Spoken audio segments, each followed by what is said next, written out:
Hi friends, కాకరకాయ ఈరోజు కాకరకాయతోటి పులుసు చేస్తాం. మనం కాకరకాయతోటి ఫ్రై చేస్తారు, ఊరగాయ పచ్చళ్ళు పెట్టుకుంటారు, రకరకాలుగా చేసుకుంటారనమాట. ఎక్కువగా ఫ్రై ఐటెం వినుంటారు మీరు, ఆ తర్వాత పచ్చడి ఊరగాయ ఐటమ్స్ వినుంటారు. కాకరకాయతోటి పులుసు అయితే చేస్తాను.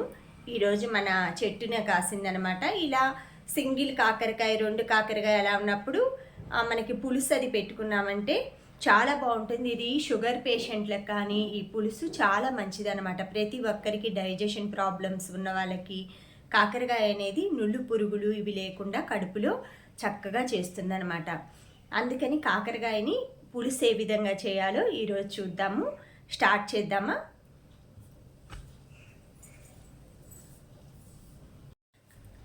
ఫస్ట్గా ఈ కాకరకాయ పులుసుకు కావాల్సినవి కాకరకాయ, 2 టమాటాలు, తర్వాత 3 ఉల్లిపాయలు. ఉల్లిపాయలు ఎక్కువ ఎందుకు వేసుకున్నామంటే స్వీట్నెస్ అనేది వస్తుందన్నమాట. కర్రీ కూడా మనకి ఒక్క కాకరకాయ ఉంది కాబట్టి ఎక్కువగా వస్తుంది. అలాగే ఒక్క పచ్చిమిర్చి, ఇది కూడా మన చెట్టుది. ఇది కొత్తిమీర అనమాట. మనకి లాస్ట్లో గార్నిష్ కోసం కొత్తిమీర. ఫస్ట్ మనం ఉల్లిపాయలు తీసుకోవాలి. ఉల్లిపాయల్ని ఇలా సన్నగా చాప్ చేసుకోవాలన్నమాట. ఎంత వీలైతే అంత సన్నగా ఆనియన్స్ని అన్నిటినీ అయితే చాప్ చేసుకోవాలి. ఈ ఆనియన్సే ఈ కాకరకాయ కర్రీకి మంచి టేస్ట్ని తెస్తాయన్నమాట. ఆ స్వీట్ అనేది బ్యాలెన్స్ చేసేసి స్వీట్నెస్ని చాలా చక్కగా చేస్తాయన్నమాట. దీనికి మనం ఇంకా చింతపండు పులుసు, ఉప్పు, కారం, పసుపు అన్ని పులుసులకి ఎలా వేస్తామో అలాగే లైట్గా కొంచెం బెల్లం పడుతుందండి. ఇందులో బెల్లం వేసుకోవాలి మనం పులుసులో, కాకరకాయ పులుసులో. చూసారు కదా, ఒక పచ్చిమిర్చిని ఈ విధంగా పొడవుగా కట్ చేశాను. తర్వాత టమాటా ముక్కలు, ఒక్కొక్క టమాటాను వచ్చేసి నేను ఒక 4 or 6 పీసెస్ కట్ చేసుకుంటాను. ఇవన్నీ మెల్ట్ అయిపోతాయండి వేడికి. ఫస్ట్ అయితే మనం ఇలా ముక్కలన్నీ తరిగి పెట్టుకున్నామంటే కర్రీ అనేది ఈజీ అవుతుంది అనమాట. నెక్స్ట్ వచ్చేసి కొత్తిమీరను కూడా ఫైన్గా చాప్ చేసుకోవాలి ఈ విధంగా.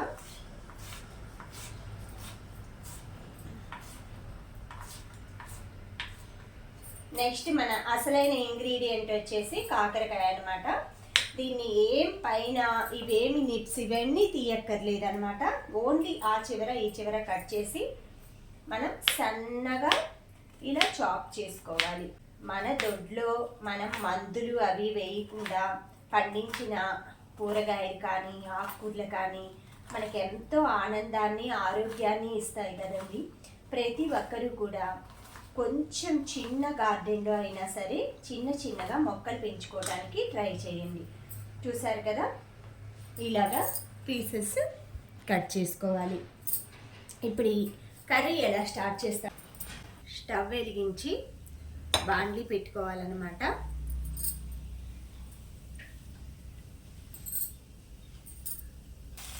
ఇందులో ఫస్ట్ కాకరకాయ ముక్కల్ని ఈ విధంగా వేసుకోవాలి. లైట్గా ఫ్రై అవ్వాలండి కాకరకాయ ముక్కలు అనేవి. కొంచెం నూనెలో ఆ పచ్చి వాసన అది పోయేదాకా అయితే ఇలాగా ఫ్రై చేసుకోవాలి. ఎక్కువసేపు అయితే బాయిల్ చేయక్కర్లేదు, మళ్ళీ పులుసులో కూడా ఉడికిపోతాయి కదా. ఈ విధంగా అయితే మొత్తం ఫ్రై చేసుకుంటున్నాను. కొంచెం లైట్గా కలర్ మనకి, ఎందుకంటే ముక్క అనేది చిదురవ్వకుండా ఉంటుందన్నమాట ఫ్రై చేస్తే, అందుకోసం ఫ్రై చేస్తున్నాము. లేదంటే డైరెక్ట్గా కూడా వేయచ్చు, బట్ ఇలా వేసామంటే తినేటప్పుడు కూడా కొంచెం మనకి క్రిస్పీ స్ట్రక్చర్ వస్తుందన్నమాట. ఫ్రై అయిన తర్వాత మనం పులుసుల్లో వేస్తే కొంచెం వడల పులుసు అలా క్రిస్పీగా ఉంటాయి కదా, ఆ విధంగా క్రిస్పీ స్ట్రక్చర్ అనేది వస్తుంది. నిమిషం పాటు మూత పెట్టేసేద్దాం. సిమ్లోనే పెట్టానండి. చూసారు కదా, ఇలా లైట్గా మనకి కలర్ చేంజ్ అయ్యింది కదా కాకరకాయలు. ఇప్పుడు ఇవి ఒక ప్లేట్లోకి అయితే తీసుకుంటాను. ఇప్పుడు దీంట్లో ఆయిల్ వేసుకుంటాను కొంచెం. పులుసు మనకి తాలింపు కోసం ఇంకా ఆయిల్ ఏం యూజ్ చేయనండి. ఒక 2 టేబుల్ స్పూన్స్ ఆఫ్ ఆయిల్ తీసుకున్నాను. ఇందులో పులుసులో నేను పోపు కోసం వాడేవి ఎండుమిర్చి అండి, చిన్న ఎండుమిరపకాయ అలా ఒక హాఫ్ ముక్క వేసుకుంటాను. ఆ తర్వాత వచ్చి మెయిన్ ఇంగ్రీడియంట్ మెంతులు వేసుకున్నాను. ఆ తర్వాత మనకి పోపువి ఆవాలు, మినప్పప్పు,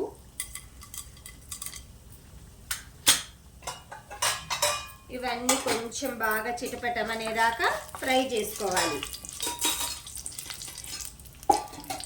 అన్ని కర్రీస్ లాగే అండి, మనకి అన్ని పులుసులు ఎలా చేస్తామో అలానే దీంట్లో కొంచెం ఏంటంటే మనకి వాడే ఇంగ్రీడియంట్ వెజిటేబుల్ అనేది కాకరకాయ వాడుతున్నాము డిఫరెంట్గా. మిగతా పులుసుల స్ట్రక్చర్లోనే అనమాట. ఏ పులుసు చేసినా మీరు ఈ ప్రాసెస్లోనే చేసుకుంటే చాలా చక్కగా కమ్మగా ఉంటుందన్నమాట. ఈ కొంచెం చూసారు కదా, చిటపటమని వేగేటప్పుడు ఫస్ట్ ఆనియన్ వేసుకోవాలి. తర్వాత మిర్చి కట్ చేసుకున్నాం కదా చిన్న ముక్క, ఆ మిర్చి కూడా వేసుకుంటున్నాను.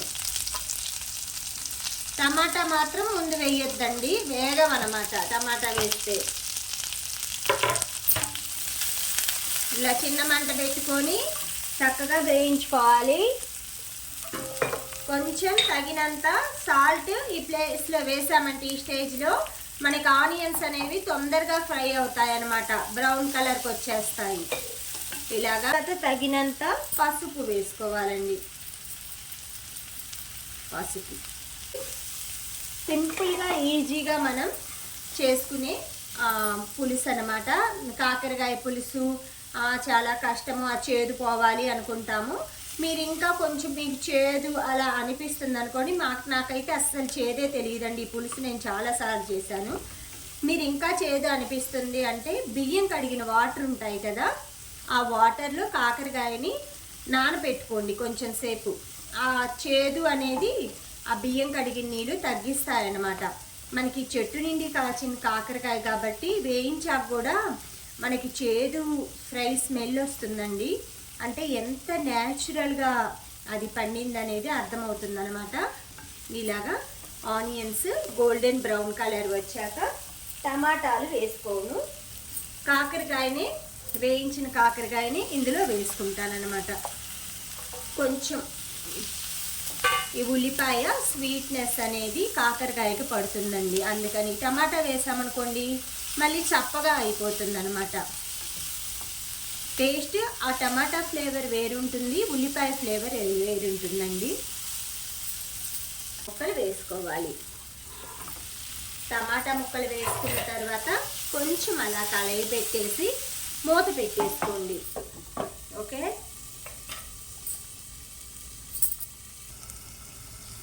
ఇప్పుడు టమాటాలు మగ్గిపోయినాయో లేదో ఒక్కసారి మూత తీసి చూసారు కదా, ఇలా అంటే స్మూత్గా మెత్తగా అయిపోతున్నాయి. ఈ స్టేజ్లో మనం చింతపండు గుజ్జు అయితే యాడ్ చేద్దాం. ఒక 2 టేబుల్ స్పూన్స్ ఇలా చింతపండు గుజ్జు అండి, ఇది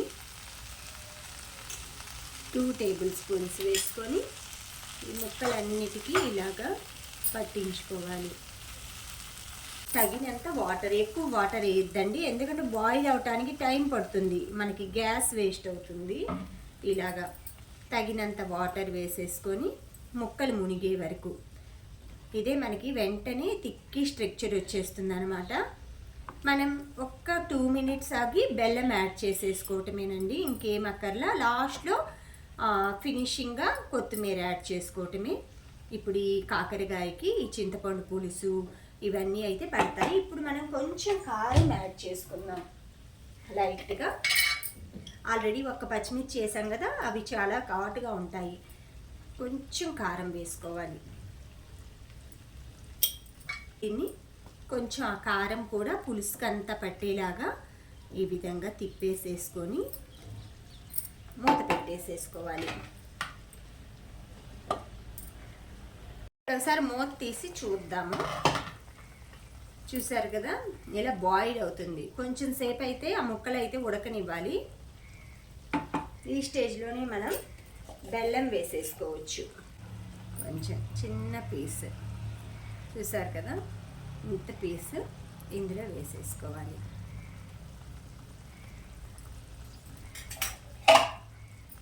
మనకి అంటే మనం హెల్తీగా చేస్తున్నాం కాబట్టి మీరు బెల్లం వేసుకోండి. నేను వేసింది ఆర్గానిక్ బెల్లం అనమాట. అయితే పులుసు ఉండాలన్నమాట ఎప్పుడైనా సరే. అప్పుడు మనం పల్చగా ఉందనుకోండి, ఎంత పులుసు వేసుకున్నా కూడా అన్నంలోకి సరిగా పట్టదు. ఇలా చిక్కగా ఉన్న పులుసుని కొంచెం వేసుకున్నా సరే పళ్ళెం నిండా అన్నం అయితే కలుస్తుందండి. ఇలా ట్రై చేసి చూడండి. ప్రతి ఒక్కరు కూడా కాకరకాయ పులుసు అంటే ఇష్టపడని వాళ్ళు ఉండరు. ఈ స్టేజ్లో నేను కొంచెం కొత్తిమీర యాడ్ చేస్తున్నాను లైట్గా. వేడిగా కాకరకాయ పులుసు అయితే రెడీ అయిందండి. ఇంకా మనం అన్నంలో వడ్డించుకొని తింటమే అనమాట. Thank you friends, thank you for watching, thank you for valuable time. దీన్ని అన్నంలో తినచ్చు, చపాతీలో తినచ్చు, దేంట్లో అయినా సరే కమ్మగా ఉంటుందండి.